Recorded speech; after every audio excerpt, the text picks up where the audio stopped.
Good news, Hyderabad ORR కి అతి చేరువలో విల్లాస్ APR ప్రాజెక్ట్స్.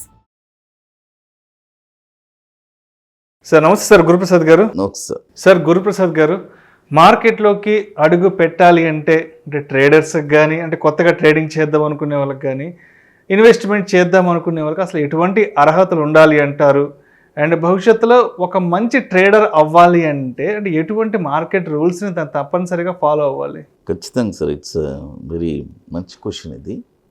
ఎందుకంటే ప్రతి ఒక్కరికి స్టాక్ మార్కెట్లో రావాలని ఆశ ఉంటుంది సార్. ఏదో ఒక పీరియడ్లో స్టాక్ మార్కెట్లో ఎంటర్ అవ్వాలి అని మైండ్ సెట్ ఇప్పుడు చాలామందికి వచ్చి ఉంది. బట్ అయితే ఈ ఫీల్డ్ ఎన్నుకునే ముందు ఫస్ట్ మనం కొన్ని మంచి ఇంపార్టెంట్ పాయింట్స్ వాళ్ళు గుర్తుపెట్టుకోవాలి. ఈ వీడియో చూసిన వాళ్ళకి అది చాలా యూస్ఫుల్గా ఉంటుంది. ఇప్పుడు మ్యాటర్ ఏంటంటే, స్టాక్ మార్కెట్ వచ్చి ఇది ఒక కోటీశ్వరుల వ్యాపారం సార్. ఫస్ట్ పాయింట్, ఈ కోటీశ్వరుల వ్యాపారంలో మనం డబ్బు సంపాదించాలి అనేది ఫస్ట్ మనం ఆలోచించాలి. ఎందుకంటే ఇక్కడ కొన్ని వేల కోట్లు టర్న్ ఓవర్ జరుగుతుంది. ఇక్కడ వచ్చి మనీకి విలువే లేదు. ఒకడు 10 కోట్లు వేస్తాడు, ఒకడు 100 కోట్లు వేస్తాడు, ఇంకో ఫారిన్ ఇన్వెస్టర్స్ వచ్చి 10,000 కోట్లు పెడతాడు. అప్పుడు ఏముంది విలువ చెప్పండి? నేను ఎక్కడ ఎవరు స్థాయి అంటే నేను ఒక 1000 కోట్లు పెట్టానంటే నేనే గొప్ప అని చెప్పలేం కదా. కాబట్టి ఇక్కడ మనీకి మనుషులకు వాల్యూ లేదు. స్టాక్ మార్కెట్లో ఇది ఒక బిజినెస్. డబ్బు ఒకరి దగ్గర నుంచి ఒకరికి డబ్బు రావాలి, ఎక్స్చేంజ్. అదే ఒక డబ్బు ఎవరు పర్ఫెక్ట్గా ట్రేడ్ చేస్తారో వాళ్ళకి ఇక్కడ ఎప్పుడు స్థానం ఉంటుంది. అది ఎవరైనా సరే. బట్ ఆ అర్హత ఎలా పెంచుకోవాలి? ఇప్పుడు కొత్తగా వచ్చే వాళ్ళకి ఆ అర్హత ఇమ్మీడియట్గా ఉంటుందా? ఉండదు కదా. వాళ్ళకి ఎలా ఉంటుంది? వాళ్ళకు వచ్చి ఈ కొత్తగా వచ్చే వాళ్ళకి ఒక 2 పాజిటివ్ ఉంది, 8 నెగటివ్ ఉంది సార్. 2 పాజిటివ్ ఏంటంటే, వాళ్ళ వచ్చిన టైం బాగుంది అనుకోండి. ఇప్పుడు బుల్ మార్కెట్ జరుగుతుంది, మార్కెట్ ఇప్పుడు కొద్దిగా బాగుంది. ఈ 6 నెలలు నెక్స్ట్ డిసెంబర్ దాకా ఒక పండగే సార్. మార్కెట్లో హ్యాపీగా ఉండొచ్చు ఎవరైనా సరే. ఇప్పుడు ఎవరైనా వస్తున్నారు, ఎంటర్ అవుతున్నారంటే డిసెంబర్ దాకా వాళ్ళు పెద్దగా ఒడిదొడుకులు చూడరు. ఏదైనా ఊరికే చిన్నది పెద్దగా వాళ్ళకి అసలు ఇంతకంటే ఒక మంచి వ్యాపారం ప్రపంచంలోనే లేదు అని వాళ్ళు డిసైడ్ చేసేస్తారు. ఎందుకంటే వాళ్ళు ఏం లాస్ చూడలేదు కదా. వాళ్ళకి అదొక పాజిటివ్. మళ్ళీ ఇంకా ఎట్లంటే, మ్యూచువల్ ఫండ్స్లో ఇప్పుడు ఏదైనా ఇన్వెస్ట్ పెడుతున్నారు, మంచి డబ్బులు వితిన్ ఒక 10 మంత్స్లో కూడా, అంటే మార్కెట్ బాగుంటే ఆ పీరియడ్లో 10 మంత్స్లో కూడా మంచి రిటర్న్స్ ఇచ్చిన ఫండ్లన్నీ ఉన్నాయి. ఇవన్నీ అసలు మ్యూచువల్ ఫండ్స్ టాప్ కదా, డబ్బులు బాగా ఇస్తున్నారు కదా అని అనుకుంటారు. బట్ నెగటివ్స్ వచ్చి 8 ఉందండి. 8 ఏంటంటే, డబ్బులు ఫస్ట్ కొన్ని కోట్లు కుమ్మరిస్తారు, అన్వాంటెడ్ స్టాక్స్ కొనడం, రికమెండేషన్స్, వాళ్ళే లేకపోతే పెన్నీ స్టాక్స్లో ఇన్వెస్ట్ చేయడం, లేదంటే ఎవరో నేను ట్రేడింగ్ చేసి ఇస్తాను, ఇందులో నేను మీకు సంపాదించి ఇస్తాను అని వీళ్ళు ఏం చేస్తారంటే వీళ్ళ డబ్బులు వాళ్ళకి ఇచ్చేస్తారు. మనం చూస్తున్నాం కదా పేపర్లో, స్టాక్ మార్కెట్లో బిజినెస్ చేసి ఇస్తామని చెప్పి 10% ఇస్తాను, పర్సంటేజ్ మాట్లాడుకున్నాను, 20% ఇస్తాను అని. ఇవన్నీ బోగస్ సార్. ఇవన్నీ 100% సక్సెస్ఫుల్ కాదు. ఇవన్నీ ఎవరు చేస్తారంటే కొత్తగా వచ్చిన వాళ్ళు చేస్తారు. వీళ్ళు కొంత డబ్బు ఇచ్చి పోగొట్టుకొని ఇక అసలు అప్పుడు వీళ్ళకి అర్థమవుతుంది స్టాక్ మార్కెట్లో డబ్బులు సంపాదించడం ఎంత కష్టం. చాలా తేలిక అనుకుంటారు సార్, ఈజీగా మార్కెట్లోకి వచ్చేయచ్చు కొత్తగా. ఇవన్నీ కొత్తగా వచ్చేవాళ్ళు ఇవన్నీ ఫేస్ చేస్తారు. ఇది ఒకరిని డిపెండ్ అవ్వడం, ఒకరికి డబ్బులు ఇచ్చేయడం, ఇవన్నీ చేయకూడదు. ఏదైనా సరే ఫస్ట్ మీరు కొత్తగా వచ్చిన వాళ్ళు మార్కెట్ని ఫస్ట్ ఒక 6 months వాచ్ చేయండి.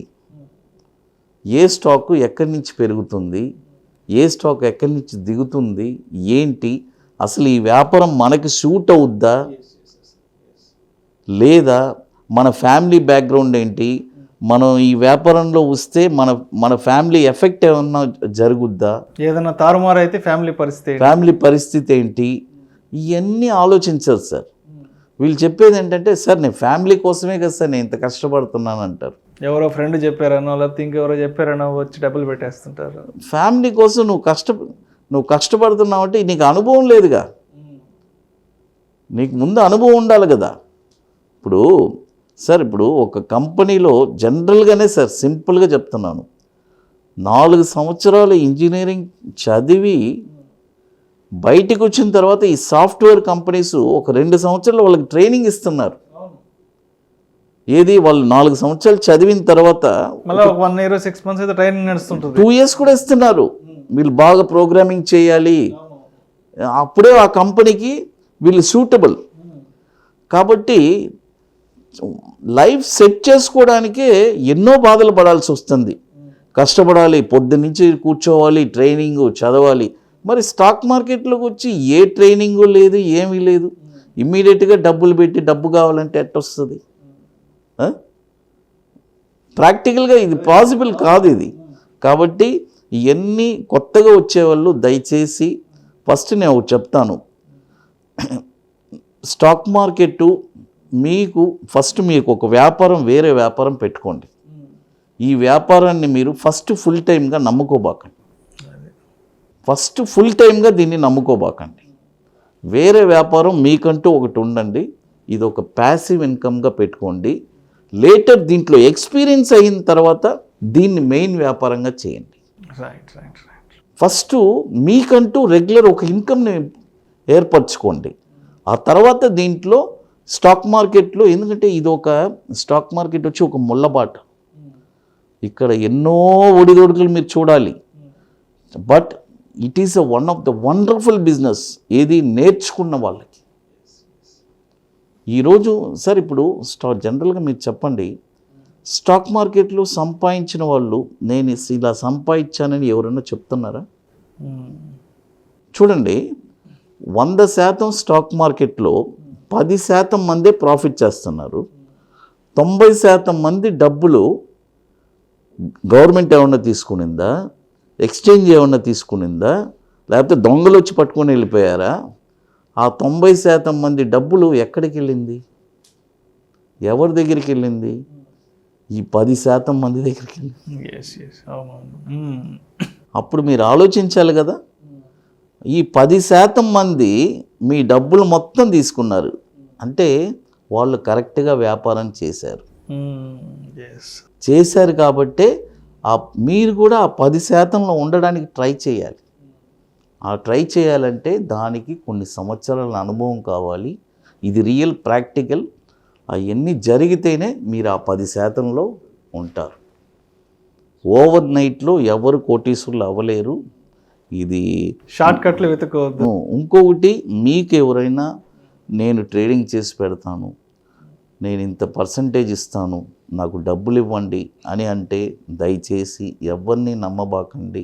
ఈవెన్ దో మన సెబీలో కూడా, ఎన్ఎస్సిలో కూడా మీకు వార్నింగ్ ఇస్తూనే ఉన్నారు. ఈ మధ్య కూడా ఒక ట్రేడింగ్ స్క్రీన్లోనే వార్నింగ్ వచ్చేస్తుంది, ఓపెనింగ్ డిమాండ్ అది ట్రేడింగ్ అకౌంట్ ఓపెన్ చేయగానే నోటీస్ వచ్చేస్తుంది. అవును, ఇంతమంది లాస్ అవుతున్నారు, ఎవరికి డబ్బులు ఇవ్వకండి. ఎందుకంటే వాళ్ళ బాధ్యత కాదు కదా సార్, ఎంతమందికని వాళ్ళు ఇస్తారు డబ్బులు? మీ సొమ్ముని మీరే కాపాడుకోవాలి. వాళ్ళు అడ్వైస్ చేయగలరు అంతవరకే. అది సార్.